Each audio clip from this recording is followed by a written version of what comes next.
हाँ जी, तो इस सेशन में हम बात करेंगे सूट बाय माइनर और अनसाउंड माइंड और अगेंस्ट माइनर और अनसाउंड माइंड। क्या होगा अगर आप कोई सिविल सूट या कोई सिविल रेमेडी एग्जॉस्ट करना चाहते हैं किसी माइनर के खिलाफ या किसी अनसाउंड माइंड के व्यक्ति के खिलाफ, या फिर अनसाउंड माइंड की व्यक्ति की ओर से या माइनर की ओर से, तो आप दावा किस प्रकार से फाइल करेंगे। तो चलिए देखते हैं। माइनर के लिए ये रूल है या अनसाउंड माइंड के लिए ये रूल है कि वो खुद दावा नहीं लगा सकता, वो दावा लगा सकता है नेक्स्ट फ्रेंड के थ्रू, है ना।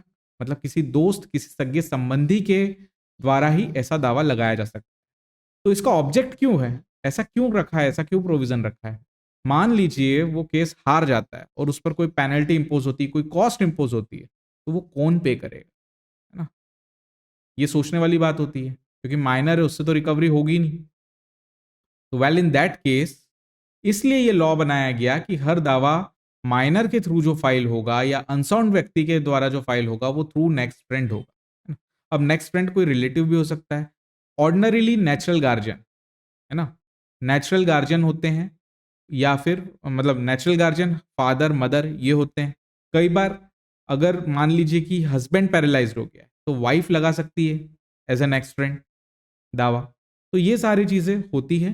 तो टाइटल में हमको कैसा लिखना होता है, पहले हमें नाम लिखना होता है ओरिजिनल पर्सन का। जैसे कि माइनर का नाम मान लीजिए गोलू है, तो Golu son of so and so, surname, through father and natural guardian, वो आपको लिखना होगा, है ना। इस तरीके से आपको टाइटल केस का देना होता है। वैसे डिफेंडेंट में भी आपको सेम करना होगा, वैसे अनसाउंड माइंड वाले पर्सन के लिए भी वैसे ही करना होगा। जो पैरालाइज्ड हो गया है पर्सन, उसके लिए भी ऐसा ही करना होगा। थ्रू लगा के आपको उसका कोई फ्रेंड, नेक्स्ट फ्रेंड या कोई पर्सन ऐसा ऑथराइज होना चाहिए जिससे कि वो दावा लगाया जा सके, है ना। और ऐसा अगर आप नहीं करेंगे तो क्या होगा, लीडर के ऊपर भी कॉस्ट इंपोज हो सकती है, या फिर ऐसा कोई दावा और कोई और लेकर आ रहा है जिसने कि प्लीड नहीं करा कि नेक्स्ट फ्रेंड द्वारा लगाया जाना चाहिए, तो प्लीडर, एडवोकेट, उनके ऊपर भी फाइन इंपोज हो सकता है। तो हमेशा ध्यान रखिए, जब भी माइनर या अनसाउंड पर्सन की तरफ से दावा लगाए तो थ्रू नेक्स्ट फ्रेंड लगाना चाहिए, है ना। चलिए मैं आपको एक इलिस्ट्रेशन दे देता हूं। मैंने एक दावा लगाया था जिसके अंदर, वैसे तो बहुत सारे दावों में माइनर होते ही हैं, स्पेशली एमएससीटी वगैरह के केसेस होते हैं उनमें। तो हमारा ही एक केस है, ये है आपका एम्प्लॉयज कंपनसेशन एक्ट से रिलेटेड। इसमें हम देख लेते हैं कि हमने पार्टी किस प्रकार से बनाई है ना। ये मैंने ड्राफ्ट खोल रखा है स्क्रीन पर। इसमें जो फर्स्ट पार्टी है वो फादर खुद हैं, बिकॉज इसमें क्या हुआ था कि वाइफ की डेथ हुई थी और बच्चों ने और फादर ने मिलकर दावा लगाया था कंपनसेशन के लिए, है ना। तो फादर जो है वो फर्स्ट हो गया। फिर नंबर 2, 3 एंड 4 ये तीनों माइनर है ना।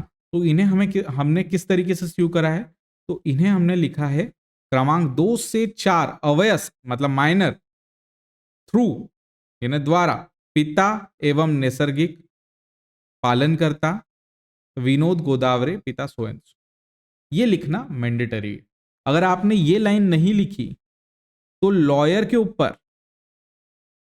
भी कॉस्ट इंपोज की जा सकती है ना। ये ऑर्डर 32 में दिया हुआ है। अगर आप ऑर्डर 32 पढ़ेंगे तो उसमें ये स्पेसिफिकली लिखा है कि हर दावा इस प्रकार से ही जो है फाइल होना चाहिए। ऑर्डर 32 सीपीसी, इस टाइप के दावे फाइल करने के लिए ये प्रोविजंस जरूर पढ़ लीजिए, है ना। तो चलिए मिलते हैं किसी और सेशन में किसी और टॉपिक के साथ।